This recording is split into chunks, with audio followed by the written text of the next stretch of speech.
The ICR has a low profile with attachment abilities, a high-resolution camera, and LED lights that allow you to see clearly and access hard-to-reach places. The brush attachment comes in multiple sizes. It can push large debris out from tight areas where large machines don't fit.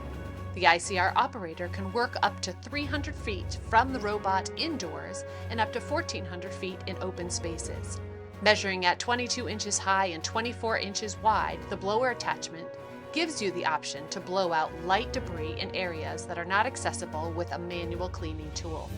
With the high-resolution movable camera, the operator can easily navigate the robot through tight areas. The camera magnifies up to 20 times, allowing the operator to inspect hard-to-reach areas.